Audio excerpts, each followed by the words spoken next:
Pokemon Champions is finally out, which means we get to use some of the new Mega Evolutions from Pokemon Legends ZA for the first time in traditional battles. We're trying out Mega Frostlass today, who has Snow Warning to set up snow and click Blizzard, as well as Chilly Reception Slowking for additional weather control.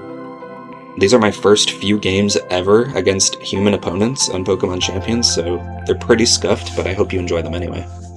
Alright, our first game is up against Team Sky 17, who's got like a Fire, Water, Grass starter trio going on, and a bunch of other bullshit I don't care about, but what I'm seeing is no weather control, which kind of just means Frostlass gets to click Blizzard with no consequences, so looking good for me right now. It leads off with the Hammerot and the Insane, while I lead off with my Scarf Rotom and the Slowking. So I just hit Protect because I'm in front of two Dark types and I'm not trying to die instantly. And I just hit the Scarf Volt switch into the Samurott. I don't kill it or anything, but I do want to get out of here and bring in my Komodo because it has a good matchup.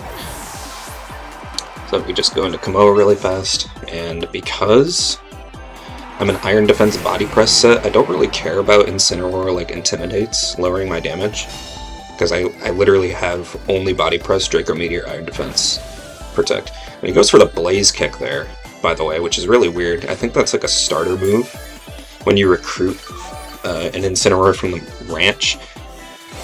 Don't really understand why else he would have that on there, not Flare Blitz, but it does come up later. So the Hammerot does get a Ceaseless Edge. He does Scatter Spikes, which is whatever, honestly. And I just click Body Press into Hammerot and get it off the field because I don't want to keep taking damage from a bunch of spikes.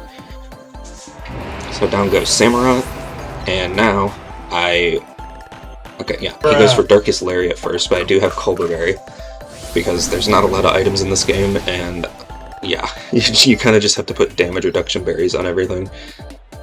So I live that pretty comfortably, but now I'm going to tell a terrible joke, set up the snow, and get the hell out of here.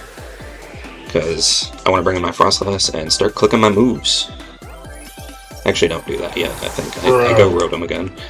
But like, I want to get rid of this Incineroar so that I can just freely click Blizzard later with my Frostlass. So in comes Mega Meganium. It's not Mega yet, but you get a... here comes Mega Meganium with the Mega Soul, allowing it to basically act like there's sun up on the field, even though it's snowing. Which is a pretty cool ability, but it doesn't really help it that much in this matchup.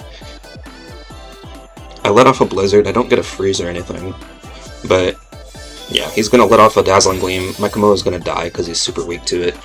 I don't really care, he kind of did his job. Right? I would have liked to kill Ensign, but it's fine. Blaze Kick into my Rotom, and I'm like, wow, that died? Because, oh, yeah, crit. So that's really unfortunate. I really thought I would live that because Blaze Kick isn't very strong, and I have the snow boost from the snow being up and being an ice type.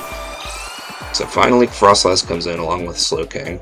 We take spike damage, which, you know, isn't great, but it's like whatever. Frostlass is so frail, it's gonna die to anything anyway. So I Mega Evolve into Frostlass, Mega, summon the snow, except it's already up, just kidding. I Protect on Slowking, which is actually a bad play here because he's obviously gonna try to attack my Mega because that's the only thing that can, like, win. So that was a misplay from me. However, I do kill the Meganium. And Incineroar is actually going to miss his Blaze Kick into me because he didn't swap it out with Flare Blitz or something. The game was over if he didn't miss that, but, you know, he got lucky and then I got lucky, so it balances out. Dragonite dies instantly to Blizzard. I don't think Multiscale would have saved it, even if it was. Down it goes. And now my Frostlass is going to die to the Blaze Kick, as expected. But Slowking is still alive, and it has Scald, and it's able to pick up the kill onto Incineroar for a clean 1-0. There was never any doubt in my mind I was losing that. Definitely. That's some bullshit. But yeah, GG's to Team Sky 17. Let's get on to Game 2. Alright, Game 2, we're up against Mr. Bunny running Mega Lopunny, because of course he is. Which is actually pretty scary for me, because he can completely destroy my Frostlass with a scrappy close combat. So I need to get rid of this thing ASAP. So fortunately, I got a good lead here, and I predict him not to go for Fake Out because it doesn't really make a lot of sense to do that, since he's like faster than my whole team anyway. So I read that he just goes for a close combat, and I use Trick with Rotom to just lock this Whimsicott into whatever support move it wants to do. So I give it Choice Scarf, and I actually take its Focus Sash, which is interesting. But it just goes for Moonblast anyway, which is even better for me, because now it's locked into a weak attack. And now my Rotom has Focus Sash, and is actually able to live the close combat coming out from the Lopunny, dropping its defenses. And yeah, this Lopunny got robbed horribly. And now my Slowking is actually able to kill it in one hit with a Psychic Noise. So that huge threat is out of the way instantly, turn 1. That was super lucky. I had no idea he had Focus Sash Whimsicott. Yeah, sometimes life just works out for you like that. I was like actually laughing out loud when that happened. But anyways, here comes Incineroar. Whimsicott's going to keep clicking his Moonblast, and I'm just going to get out of here now because I don't have my Choice Scarf anymore, so I can just Volt Switch, get some chip on Incin, and go back and swap into my own Incin to intimidate the other guy, and get some momentum going with Fake Out, or Flare Blitz the Whimsicott should I need to. Yeah, he goes for Throat Chop into my Slowking, which, you know, Culber Berry getting value, again, probably the best berry for Slowking right now. And I'm just going to hit him with a big ol' Scald, do about 40%, pretty good, make him eat his berry, and he recovers back up to 66, which is, you know, manageable. I Fake him out, and from here, he just keeps clicking Moonblast, but for now I want to go into my Frostlass and get some progress going. So I'm going to tell a chillingly bad joke again. I love this move, by the way. This is like my favorite move in the entire game. Giving Slowking a signature pivoting move that sets snow, which is already my favorite weather. It's crazy. I love that. Anyways, in comes Frostlass. And I'm going to pivot out my own Incineroar and bring back in the Slowking, who has now recovered some health because of Regenerator. And I'm just going to protect here, because I predict that the Incine's going to want to target me down. And they actually double target me with the Whimsicott Moonblast, trying to lower my special attack. The Flare Blitz goes into Frostlass, I take no damage, and they're actually just going to forfeit because, yeah, I just predicted everything they did perfectly, and after turn 1 I wouldn't want to play anymore either, so GG's Mr. Bunny. Let's go to Game 3. Alright, Game 3 we're up against Rava with a Mega Glamora team, Incineroar, a couple Dragons, a Talonflame, and a Tinkaton. And as you can see, he's a Palafin Admirer, whatever that means. Thankfully he didn't bring that to this game, not a fan of it. He leads off Incineroar, Talonflame, and I lead off Incineroar, Kommo-o, so we trade Intimidates here. Whole lot of attack drops, but this is VGC, so of course. Anyways, we trade Fake Outs now. I Fake Out he fakes out my Kommo-o, telling me he's faster, and I Fake Out his Talon.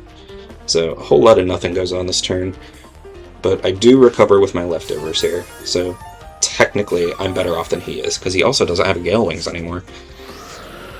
But he's still the fastest thing on the field, so he does get the Tailwind off. And his Incineroar is able to click Flare Blitz into my Kommo-o. Don't know why he did this. I guess he was fishing for a burn. But, you know, he gets lucky and gets it anyway. 10% chance, by the way. So that really sucks, but it's kind of manageable. I earn defense here. Double my defense and double the damage of my Body Press coming out soon to cancel out the burn damage reduction. I Parting Shot on the Talonflame just to reduce its damage, and I go out into my Sinistcha here, my Cup of Joe. Heal up my Kommo-o a little bit with the Hospitality, and now I'm trying to set up Trick Room to get some speed control, because that Tailwind is kind of annoying, so Talonflame knows this, and he goes for Brave Bird into my Sinistcha, as well as going for Flare Blitz, I believe, right now, yes. These menus are a little laggy. Goes for Flare Blitz into my Sinistcha, I eat my Akka Berry. I survive very comfortably, and I'm ready to go for the Trick Room.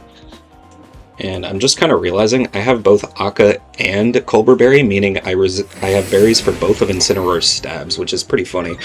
So I go for the Iron Defense to get +4 defense, and my Sinistcha flinches. Hello? So one of these guys is holding King's Rock, which is kind of insane. Not really a fan of that, so I don't get my Trick Room off. My Sinistcha has to die now because it didn't get to do anything. So down goes Sinistra, my cup of joe. Poor guy. Talonflame takes a little bit more recoil. Doesn't really matter. And Incineroar goes for the Darkest Lariat, because it does ignore my defenses, but because I am fighting type and bulky anyway, I don't really take much.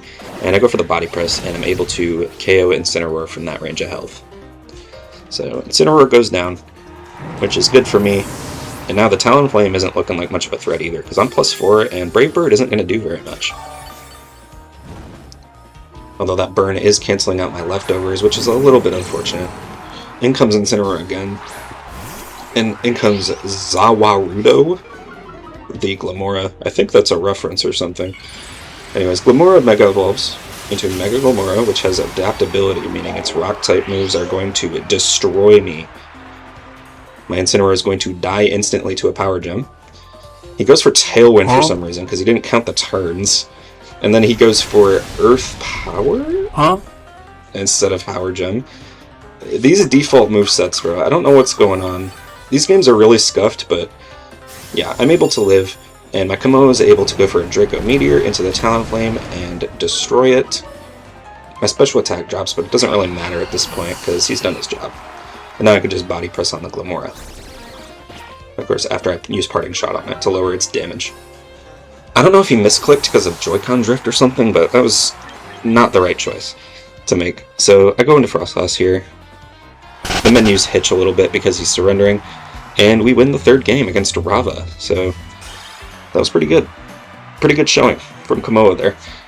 But yeah, that's going to be it for today. So feel free to leave some suggestions in the comments and some feedback if you want to see more of this type of video going forward. I enjoyed doing it. I enjoy this game a lot. I want to play it more, and I want to make more videos, so if you got any ideas, you want to see more, like, subscribe, comment, see ya.